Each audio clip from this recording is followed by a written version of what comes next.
It's 2:47 in the morning on February 28th, 2026, and I cannot sleep. I've been lying here for close to 3 hours. Every time I close my eyes, it comes back. The image, the voice, the weight of what I was shown. And I've been arguing with myself, honestly, going back and forth about whether to share this tonight or wait until morning, whether to sit with it a little longer, process it, make sure I have it right. But every time I try to set it aside, it gets louder. And I've been in this long enough to know that when something gets louder instead of quieter, when you try to put it down, that's not you, that's him. And when he insists, I have learned to listen. So here I am, 2:47 in the morning on February 28th, 2026, with shaking hands and an open document and a message I was told to deliver before the sun comes up. And I need you to hear it. Now, before I tell you what I saw, let me tell you something about myself so you understand where this is coming from. I'm not someone who has dramatic visions every Tuesday. I'm not someone who wakes up with new prophecies on a weekly basis and posts them for engagement. That's not who I am, and it's not what this is. The things I share because I was shown them and told to say them, and I genuinely believe, with everything in me, that they matter. And this one matters more than most of what I've shared. I want to be honest with you about that right up front. Because what I'm about to describe is not a general encouragement. It is not a feel-good word for the new season. It is a warning that comes wrapped in enormous love because that's how he operates, but a warning nonetheless.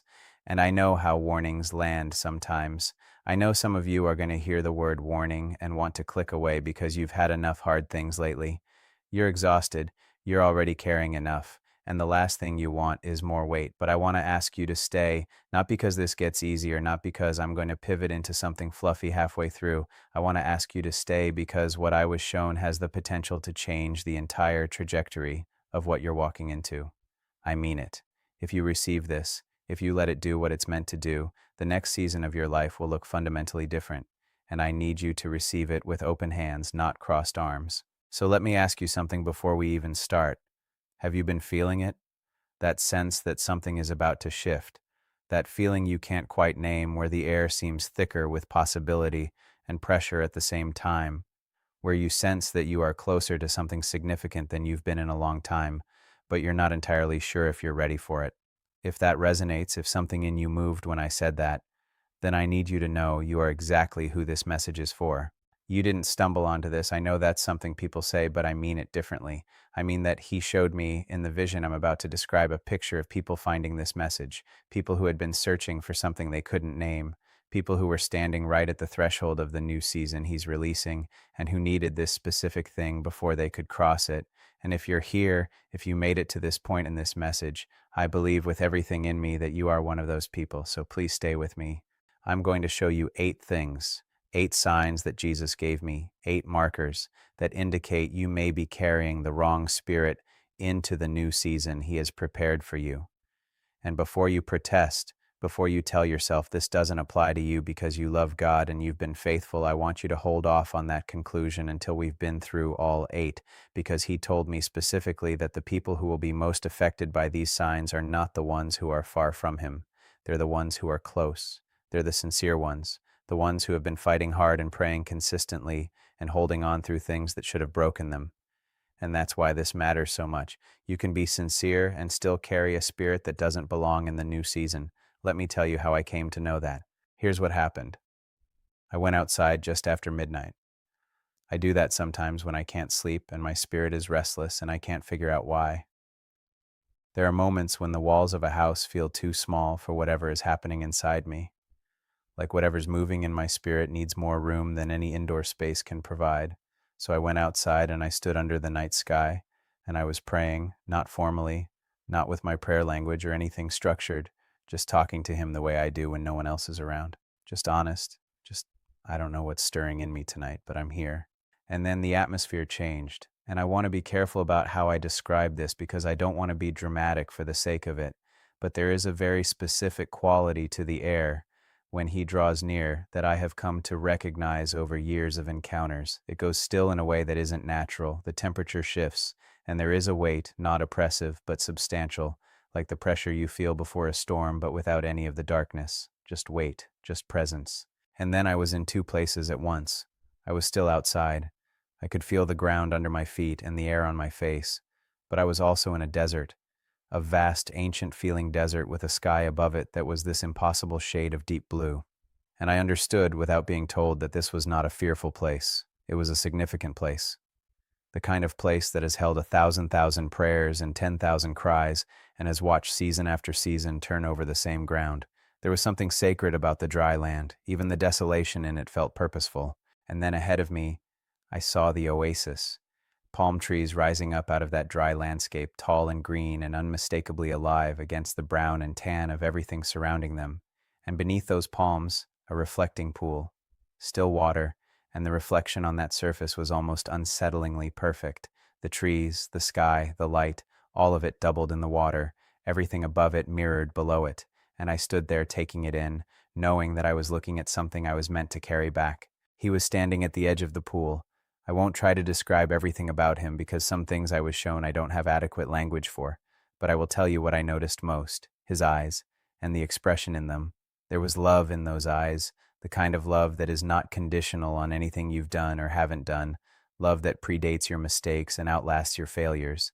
But underneath the love, or maybe more accurately woven through it, there was grief, and that grief stopped me in my tracks, because it was not the grief of someone who has given up. It was not the grief of someone who has finished with us. It was the grief of someone who has prepared something extraordinary and is watching it go unclaimed. The grief of a father who has set the table and is watching the dinner go cold because his children don't know the door is open. He said to me, "Come and see," and I came. I stood beside him at the edge of that reflecting pool, and I looked down into the water with him, and he said, "I am going to show you 8 signs, 8 markers that my people are carrying a spirit into the new season that was never meant to go with them. Some of them know it, many of them do not.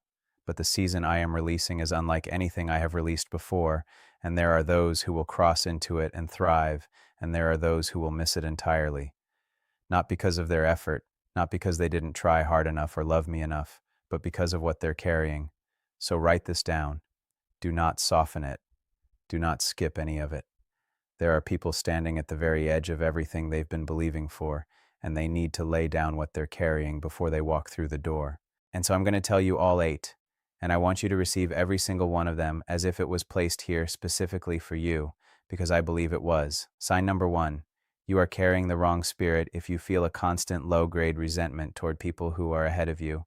And I want to draw your attention to the phrase low-grade, because that's the word he used, and it's the most important word in that sign. Not burning jealousy, not obvious bitterness. Low-grade, simmering, the kind that doesn't announce itself, that doesn't wake you up dramatically in the night demanding your attention. The kind that just hums underneath everything. In the vision, he showed me 2 people standing at the edge of the desert. Both of them could see the oasis. Both of them wanted to get there. One of them was looking at the path ahead. The other one was looking at the person next to them. And every time the person next to them made a little progress, got a little closer, there was a flicker. So small, so brief, like the tiniest shadow crossing a face on a clear day. Not rage, not hatred, just a flicker of something dark and familiar. And he said to me, that flicker is a spirit, and it will slow that person down more than any mountain in their path. Because resentment doesn't announce itself. It comes dressed as discernment. It comes in saying, I just notice things, I just have standards. It comes in as that small satisfaction when someone's celebrated announcement quietly falls apart 3 months later. It comes in as the critique that comes just a little too easily, the pattern of identifying flaws in people who have stepped into what you're still waiting for. And you can mistake that for wisdom for years, decades even. The reason this spirit is so dangerous is because it is self-reinforcing. Every time it causes you to slow down or pull back, it blames someone else for the slowing. Every time it causes you to hold back your full faith, it tells you that your held back faith is actually maturity. It has an answer for everything. It dresses every wound it inflicts as a lesson, and it will walk you into the new season with your eyes fixed on everyone around you instead of on the path. And you cannot navigate a path you're not looking at. So ask yourself this: when someone in your circle receives a breakthrough you've also been contending for, what is your first response? Not the one you manage into grace, the one before that, the 2-second window before your spiritual intelligence kicks in and produces the right reaction. What happens in those 2 seconds? He told me that those 2 seconds tell the truth. And the remedy is not to try harder not to feel it. The remedy is to keep your eyes on your own path so consistently that you stop having the bandwidth to track everyone else's. Resentment requires attention. It cannot live without regular feeding. so you starve it by redirecting your attention forcefully and repeatedly back to your own assignment, your own calling, your own stretch of desert to cross. Not theirs, yours, because yours is enough. Yours is more than enough, and it leads, if you walk it faithfully, to the same oasis. Sign number 2. You are carrying the wrong spirit if you have mistaken weariness for wisdom. This one is subtle in a way that makes it particularly dangerous because weariness and wisdom can look identical from the outside. They can even sound identical. Weariness says, I've been through enough to know better. Wisdom says the same thing. But here's the difference. Wisdom holds the past and the future together. Wisdom says, I've been through enough to know better, and I'm still open to being surprised by what God can do. Weariness cuts the second half off. Weariness uses what it knows to close the door on what it hasn't experienced yet. In the vision, he showed me a person sitting in the shade of one of those palm trees at the oasis, and from a distance it looked peaceful. It looked like a rival, like someone who had made it to the water and was sitting in the reward of the journey. But when he showed me their face, their eyes were closed. And they were not closed in rest, they were closed in refusal. This was not someone savoring the oasis. This was someone who had stopped short of fully arriving and had decided that stopping was close enough. And he said, there are those who have been through great trials and who have mistaken their survival for their destination. They have become wise in the way of what to guard against, wise in the language of not getting their hopes up, wise in managing expectations. And they call it faith, but it is armored, it is closed. And I cannot fill a cup that is held face down. I wrote that down. I cannot fill a cup that is held face down, because I knew when I heard it that it was for someone specific, someone who has been hurt by hope before, someone who has believed for something and not seen it come through, and who decided quietly, without making a big announcement about it, to stop fully expecting, to keep praying but to keep a hand on the escape hatch, to keep attending but to keep their real hopes at a distance from God's promises. If that's you, this is the word. Turn the cup right side up. Not recklessly, not naively, with all the wisdom of everything you've walked through, but with the cup facing up, because the new season is coming with water, and it will run off a cup that is held face down. Sign number 3. You are carrying the wrong spirit if you are performing your faith instead of inhabiting it. And this one is going to be uncomfortable. I'm going to acknowledge that right up front, because performance can look exactly like devotion. I mean exactly. The person who is performing and the person who is inhabiting can say the same things, post the same scriptures, show up to the same gatherings, maintain the same routines. But the difference is in what happens when absolutely nobody is watching. Not your accountability partner, not your phone camera, nobody. Not even the people in your head whose opinion you subconsciously carry. In complete aloneness, what does your faith actually look like? He showed me in the reflecting pool 2 images side by side. 2 people in what appeared to be worship. Hands raised, eyes closed, expressions of depth and feeling, indistinguishable from above. But the pool showed what was underneath, what was beneath the surface of each person, and beneath one of them was a stillness, a rooted, quiet, deep stillness, a tree that goes all the way down to water, and beneath the other one was movement, constant, effortful, exhausting movement, working to generate the feeling, working to produce the evidence, working to be, in the fullness of the moment, what they needed to look like they were. And he said one of the most common spirits entering the new season is the spirit of performance. And it entered without invitation. It started as wanting to encourage others. It started as being an example. It started as wanting to honor him in public, and none of those starting points were wrong. But somewhere along the road, the audience became the engine, the being seen became the fuel. And now the person who carries this spirit is empty behind what they're performing, exhausted in a way that cannot be explained by their schedule, performing from a depth that gets shallower every year, and they will not be able to sustain what I am about to release from that place.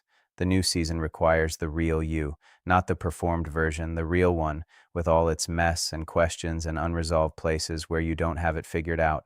That person, he said, that honest, inhabited person, is who I am releasing into what is next. And there's something else he showed me about this sign that I want to make sure I don't leave out.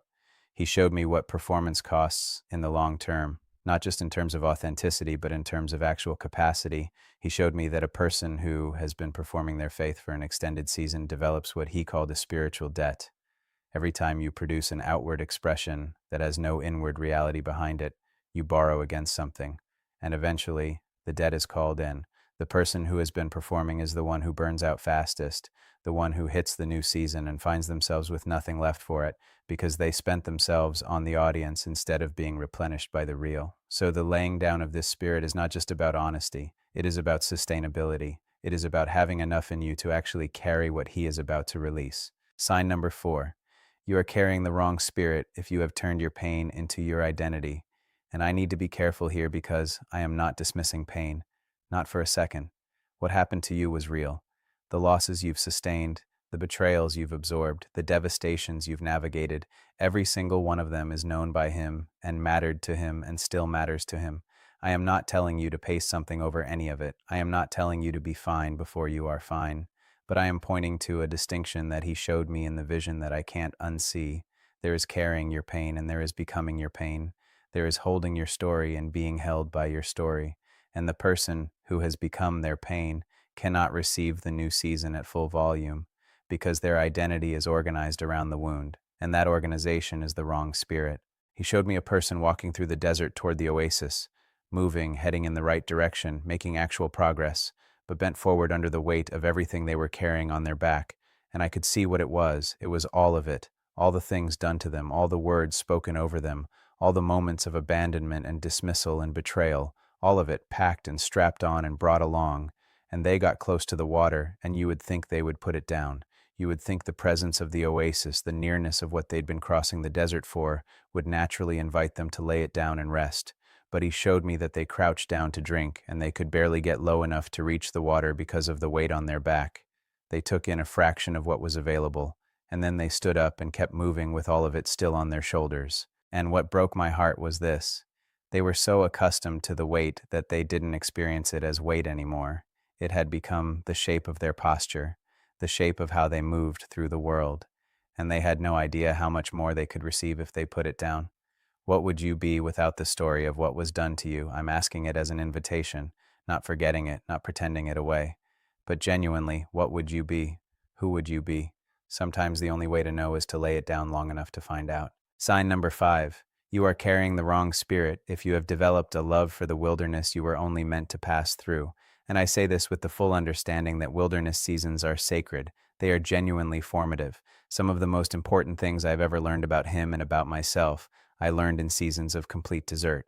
No comfort, no distraction, nothing between me and the truth of who I actually was when everything else was stripped away. And I honor that.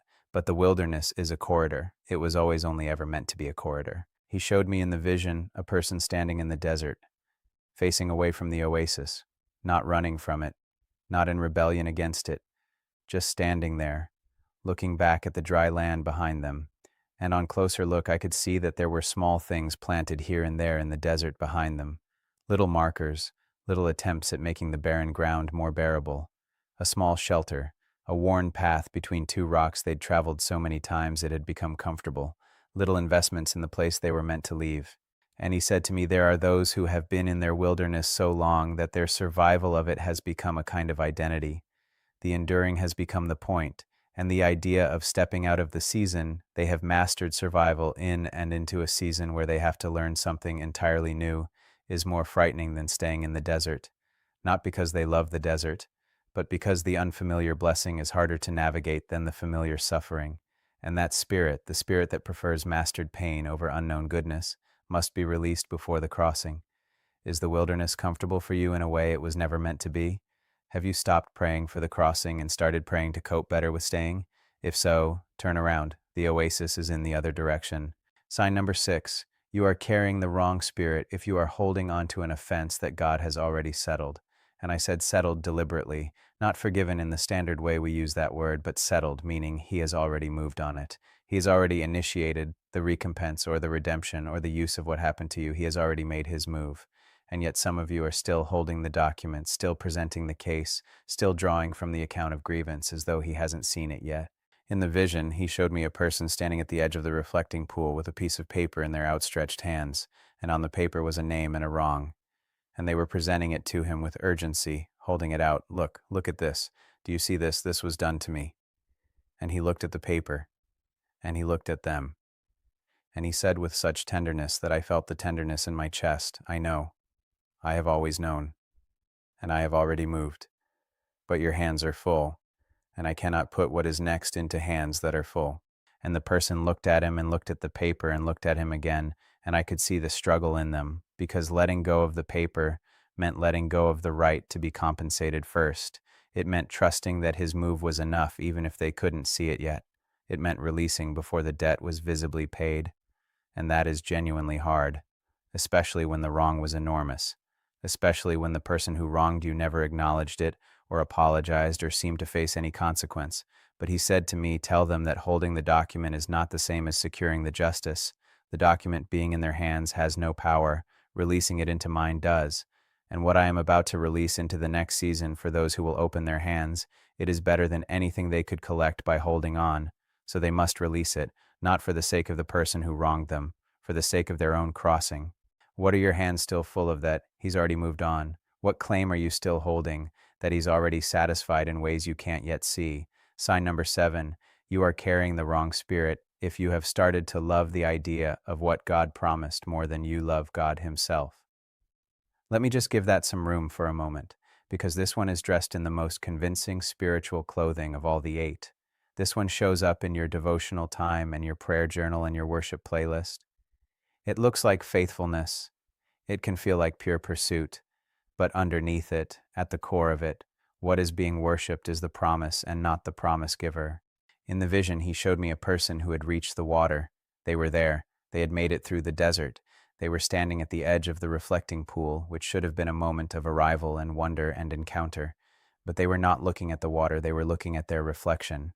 And in their reflection, they were not seeing themselves as they were in that moment. They were seeing themselves as they would be on the other side of the promise, the version with the healed body or the restored marriage or the flourishing ministry or the financial breakthrough or whatever it was they'd been contending for.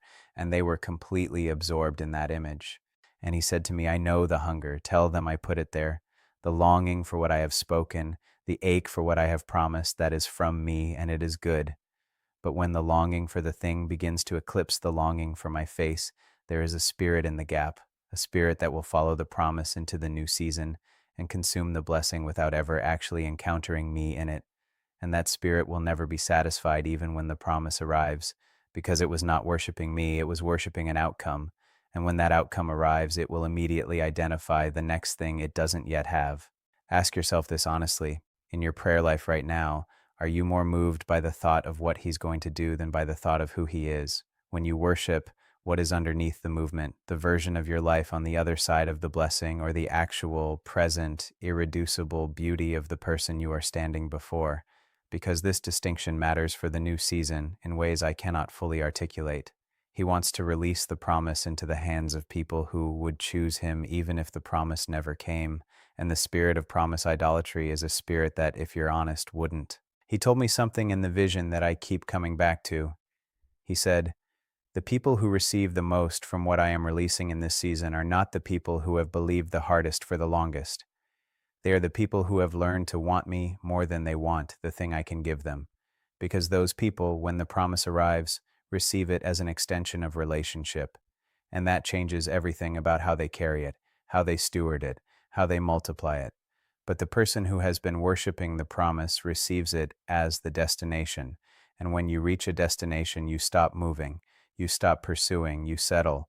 And I am not a destination. I am a relationship that deepens forever if you will keep choosing it." And now we come to sign number 8. I told you at the beginning that there was something about this one that almost kept me from sharing the whole message, that I nearly left it out because it shook me to the point where I set down what I was writing and just sat with it for a long time, and I meant that, because this sign is not about something that crept up on you gradually. This is about a choice, a specific and repeated choice that some of you are making every single day. A choice you may not even fully recognize as a choice, because it has become so automatic, so woven into the fabric of how you understand yourself, that it doesn't feel like a choice anymore. It just feels like the truth. Before he told me sign number 8, he paused. We were still standing at the edge of the reflecting pool together. The desert was behind us. The oasis was all around us. The palms were overhead and the water was at our feet. And he turned to look at me directly. And I want to tell you about his eyes again, because what was in them in that moment was different from before. The love was still there, more love than I have vocabulary for.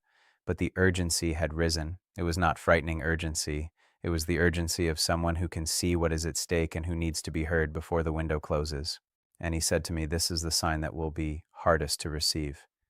Because the other seven are about things people carry, this one is about a voice they listen to.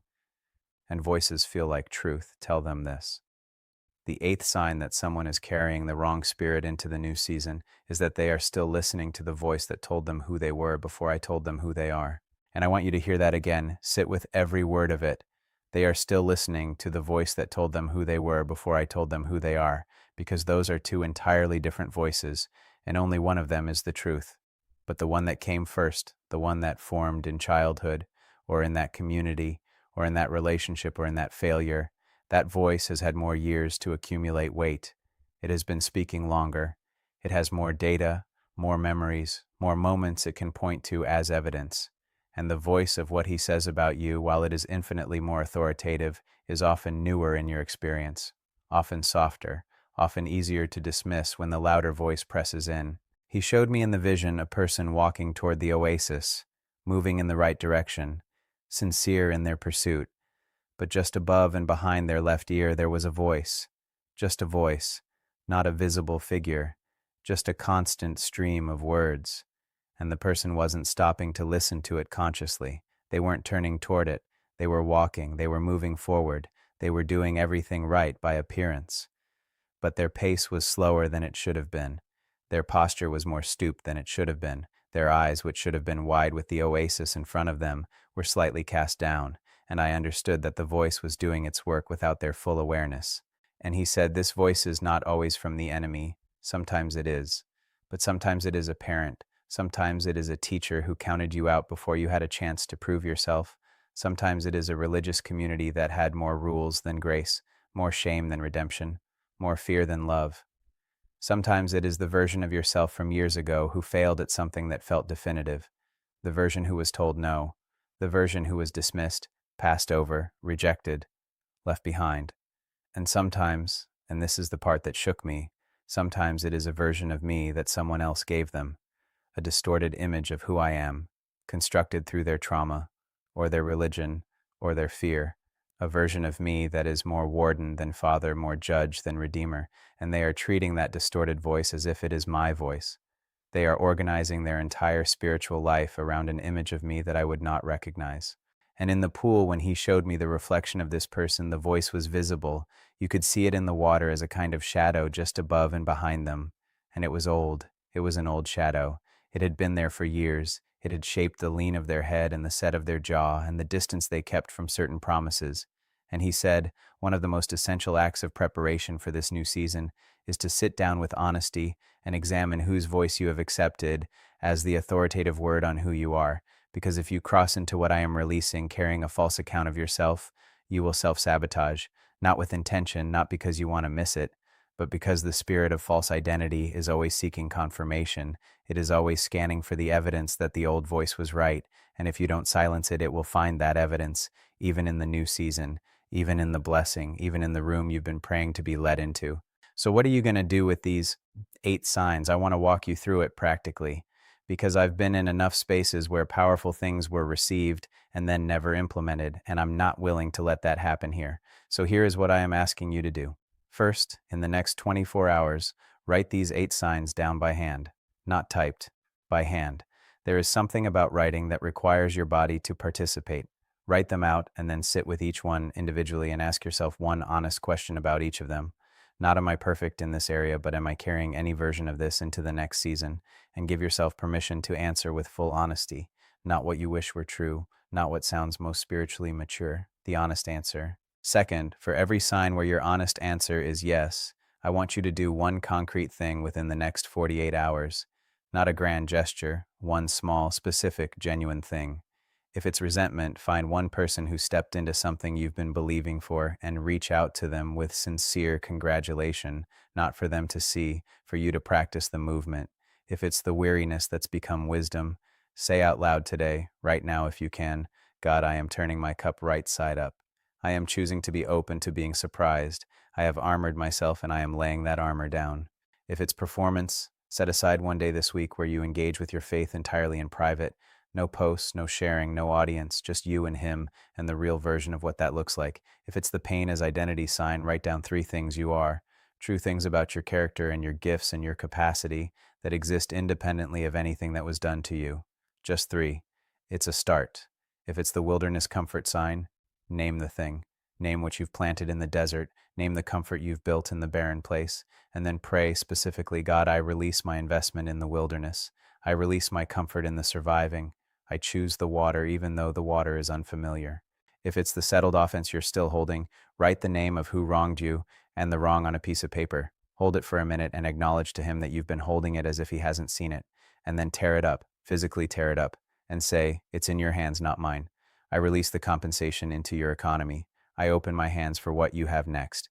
If it's loving the promise more than the promise giver, spend an entire day this week where you do not pray about the promise at all, where your entire focus is on encounter, on his face, on worship that has no ask attached to it, and notice what happens to you in that space.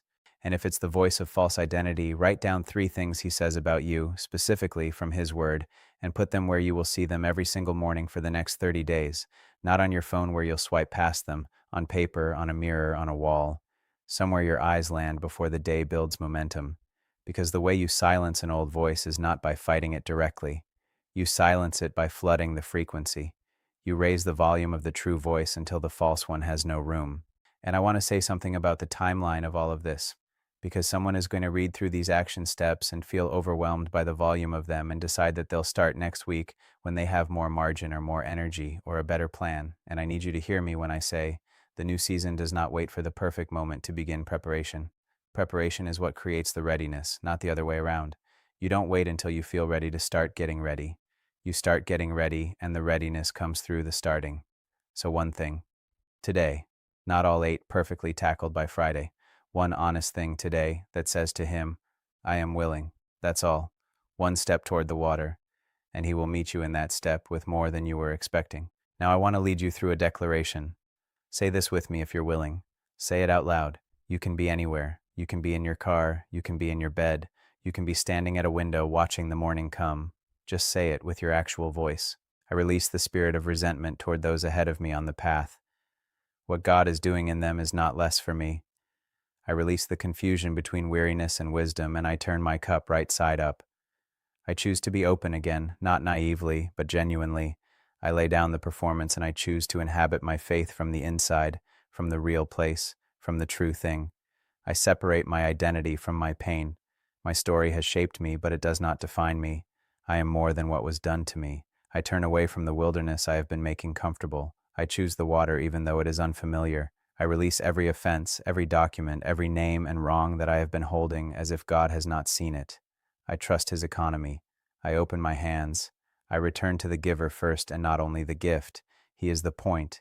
He is the reward. He is what I am actually hungry for. And I silence every voice that has spoken over my identity that did not come from him. I am who he says I am.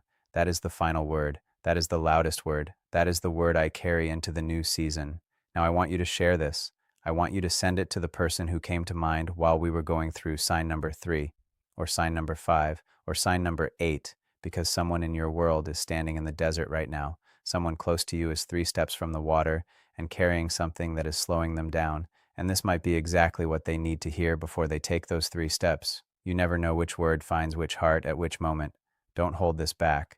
Don't wait until you've processed it fully yourself. Send it now. And I want to say something to the person who is sitting with the weight of all 8 signs at once right now.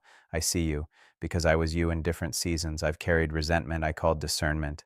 I've called my weariness wisdom and paraded it as maturity. I've performed my way through seasons when I had nothing real underneath. I've let my pain be the first thing I mentioned about myself for years at a time. I've settled into wilderness I was only meant to cross. I've held documents with names on them that God had already moved on.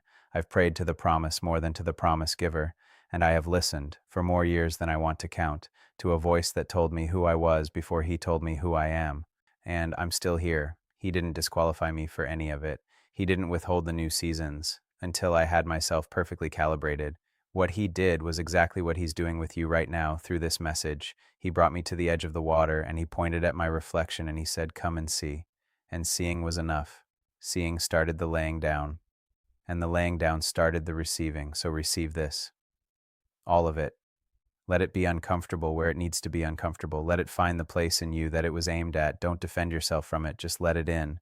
It's 4:14 in the morning on February 28th, 2026, and I'm looking at this screen with hands that have steadied a little in the writing of it because that's what obedience does. You start shaking and afraid and you give the thing that you were given, and somewhere in the giving the shaking settles, not because it wasn't hard, but because the hard was worth it. And I want to tell you something about the end of the vision before I let you go. After he showed me all 8 signs, after we'd stood together at the edge of the reflecting pool and he'd told me everything I was meant to carry back, he pointed at the pool. Not at the reflection of the oasis, at the reflection of what was coming. And in the water I saw people. I saw the people who would receive this message and act on it. I saw them stepping out of the desert and into the oasis. And they were different. Not perfect, but different. Lighter. More upright in their posture. With their eyes actually open and looking at what was in front of them. And they were receiving things.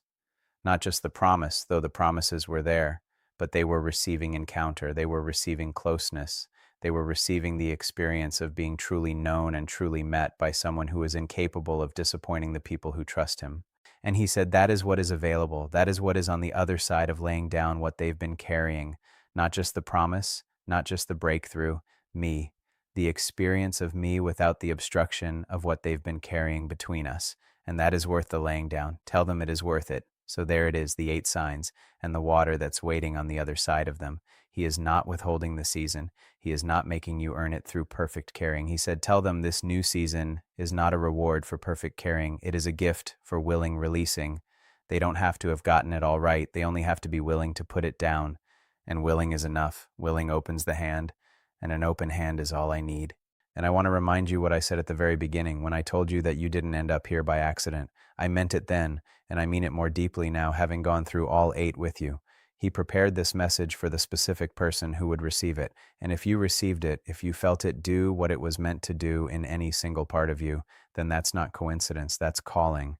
That's him putting his finger on the place that needed to be touched before the new season opens. And the fact that you're still here, the fact that you stayed through all 8 of them, tells me something about you. It tells me you are someone who is serious about what's next, someone who is not content to stay in the desert they've made livable, someone who is actually ready, or on the threshold of ready, to walk toward the water. You are exactly who this message was for, and he knew it before I typed the first word.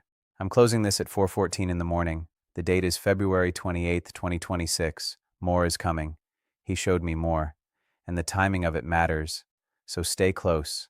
Stay with this, let it do its work in you, and watch what he does with a person who arrives at the edge of their new season with open hands and a turned-up cup and a face that is looking at his and not at their reflection. He will not disappoint you. That is the word I leave you with. Not be encouraged, not hang in there. He will not disappoint you. I am as sure of that as I am of anything I have ever said. Go lay it down. Go to the water.